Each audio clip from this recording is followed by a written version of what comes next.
Hi, I'm Anti-Fraud. Coming up on today's show, why NHS employers need their staff to declare any actual or potential interests which may affect their work.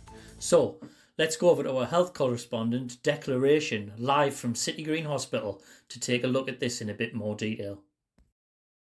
Thanks, Ant. It's not just important to the NHS that staff declare interests, but it can also protect them from allegations of wrongdoing. There are 4 categories of interest that must be declared: financial, non-financial personal, non-financial professional, and indirect. Back to you, Ant, in the studio. Thanks, Dec. Now let's take some questions about conflicts of interest, starting with Jenny, a procurement manager for an NHS trust, who tweets. Hi, Anti-Fraud. I'm the chairperson of a charity and an employee of an NHS trust who we are going into partnership with on a high-profile project. I don't have any involvement in the decision-making at either organisation, but I do have a high-profile front-facing role. Should I declare anything? Hi, Jenny. What you're describing is an example of a potential non-financial professional interest, where your professional standing could be enhanced by your involvement in the project. These interests should always be declared, as it will allow both organisations to effectively manage any conflicts. The next question comes from Preksha, a procurement manager in a hospital trust, via video. I was wondering if you could give me some advice. My wife works as a contracts manager for an organisation we are seeking to contract with. The contract value is several millions of pounds. Should I declare this potential conflict of interest? This interest should absolutely be declared, as you are both in a position where you may financially benefit from this contract. Declaring this interest at an early stage will allow transparency, meaning that your organisation will be able to manage this conflict effectively. Our next question is from Sean via video. Hi Sean, what's your question? Hi, Anti-Fraud. I'm a doctor with an interest in elderly care. I've been approached to take up an unpaid place on the board of a large care home company. This will not benefit me professionally, but will allow me a greater insight into my area of specialised interest. Do I need to declare this?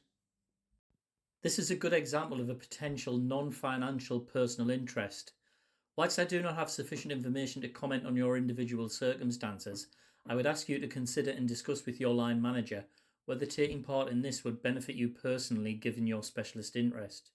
Thinking of my motto, if in doubt declare it, if your answer is yes, possibly, or not sure, then I would advise you to declare it. Our next question comes from Adil, a patient records clerk from an ambulance trust, who tweets. Hello, my uncle, who I've not seen for 23 years, works for an ambulance manufacturer that has just won a contract to provide ambulances to my trust. Would I need to declare this? This is an example of an indirect interest in that it potentially involves a family member, and there are a couple of things to consider.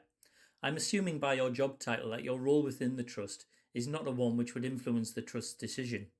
In addition, you've not seen your uncle for 23 years, it's probably safe to assume that you would not be considered close to your relative.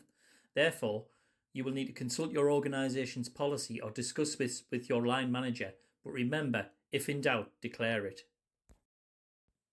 Our final question comes from Stacey via email. Hi, Anti-Fraud.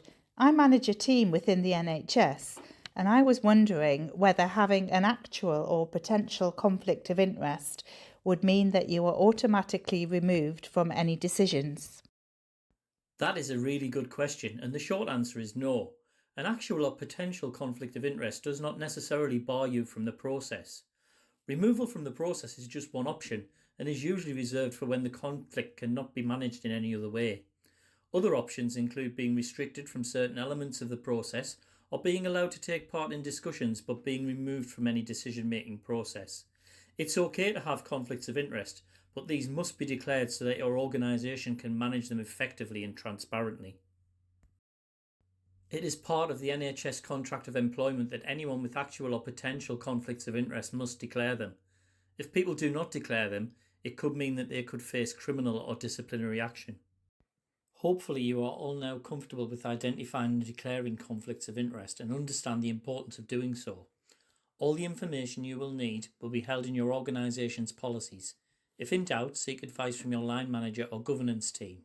If you think that someone has fraudulently made a gain in this process or tried to obtain or give a bribe, you should contact your counter-fraud specialist via one of the ways shown on the screen.